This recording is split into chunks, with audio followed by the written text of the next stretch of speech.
Hi, my name is Benjamin Watts. Thank you so much for tuning in to another 5-minute devotional. Today we're going to be talking about faith takes sacrifice. And it's going to be part 3 of our Keeping Faith series. And so we're excited to continue this series. The first 2 days we talked about by faith, the walls of Jericho fell down. The second day was by faith Noah built the ark and was able to fulfill that calling that God laid on his life. And today we're going to talk about by faith. Abraham went to the top of the mountain to sacrifice his only son, but then God stepped in and he was testing Abraham in that moment. And so today we're going to be talking about by faith. Faith takes sacrifice.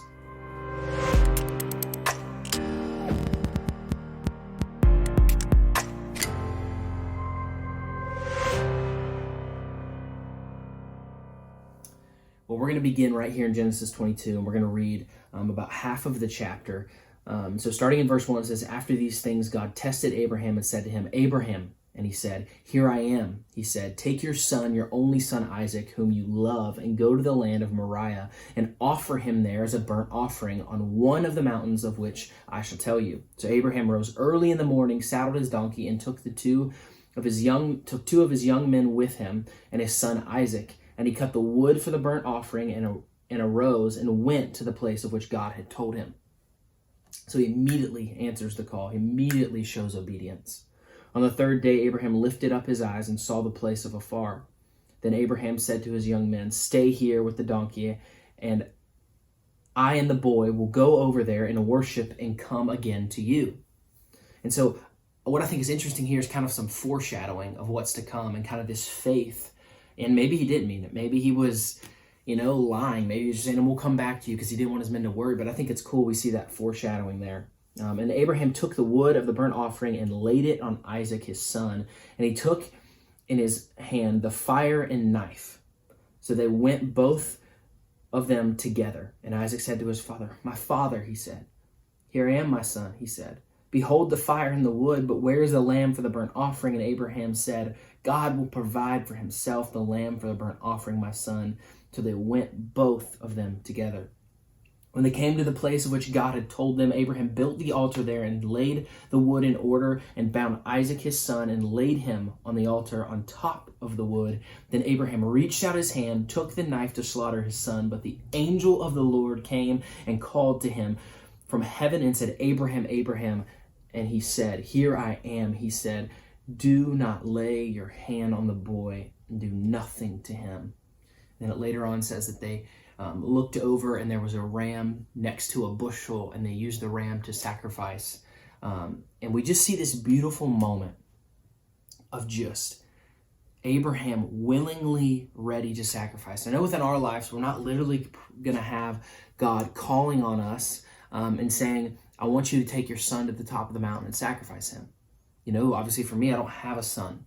In this season of life, it could be a sacrifice of time. It could be a sacrifice of just the normalcy. And so I wrote, the first thing I want to talk about out of this is that faith takes sacrifice. It takes giving up what is easy or normal. Faith breaks you, molds you, shapes you within the breaking. For he shapes you within the breaking. He builds you up higher and greater than you were before that circumstance. For faith takes sacrifice, but makes beauty. Beauty is a word that I'm going to use several times within this, because I just feel like right now within our culture, we feel that there's a lot of chaos and a lot of breaking and a lot of just things happening that aren't normal. But I believe God is working within this. And so the second thing, the story of Abraham reminds me God is always near. There's a song called "Another in the Fire," and I want to just read part of this. If you haven't listened to it, I'll link it below.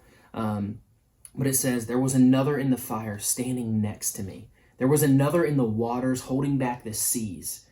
And should I ever need reminding of how I've been set free, there's a cross that bears the burden where another died for me. There is another in the fire." We are walking through what some people would view as a fire right now. Some craziness financially, physically. Maybe it's your health. Maybe it's your family. Maybe it's chaos, just all of that corresponding into chaos with your family. Whatever it is, we're walking through a fire. But this is not a fire that God didn't know about. This isn't a fire that he didn't know was coming, that he is there with us right now. He has already won what is happening in the future. He, like we've said in past, he was faithful then, he's faithful now, and he'll be faithful in the future. And so I wrote this quote, and it says, "I've wondered if we, myself included, need to see the beauty in this season. We need to understand the beauty in small groups of believers meeting on Sundays, tuning in to watch a service at a higher percentage than ever before. We need to understand the beauty in God being present in the front row of social media more than ever before. There is a hardship, but like I said, God is shaping us. He is shaping our faith into something we cannot see, something much grander than our eyes can see and our minds can comprehend. I believe there is a revival stirring. We just have to believe. So remember, when you walk through the fire, He is there with you. When you feel pain and burden of sickness, He is feeling it too. Our God has already won.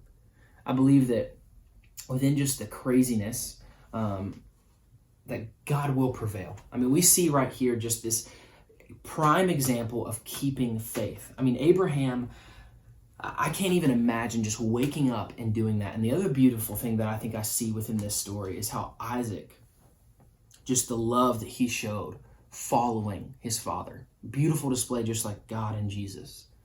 You know, Isaac literally carried his own cross. Abraham laid the wood on his shoulders, and without question, he began to walk. Yeah, he asked him where he was going, he asked him where the offering was, but he didn't stop. He began to just follow the footstep of his father. And so I believe within this season, we need to do that same thing.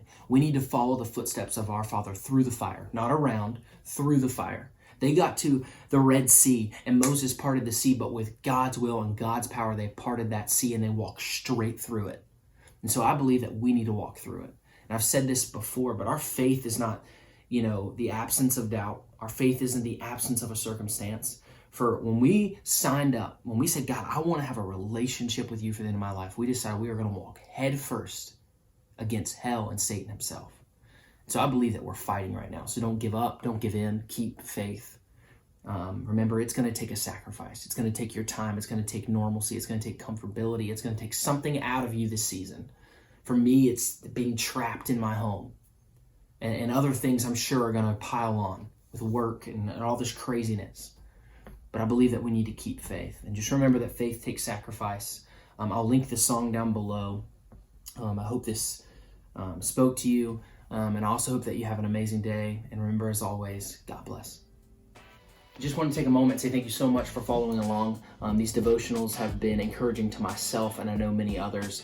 If you're new to either the channel or to the Facebook page, like the Facebook page and follow and subscribe to the YouTube channel. It goes a long way. There's already 50 devotionals on the YouTube channel, so check those out. But also go back and I encourage you to watch the other videos of this Keeping Faith series because it's going to be a powerful passage when we get to Hebrews 11 and we can just read all of those knowing that we, by faith have listened and read and understood what God is speaking to us. So again, just thank you for tuning in and I hope you have a great day.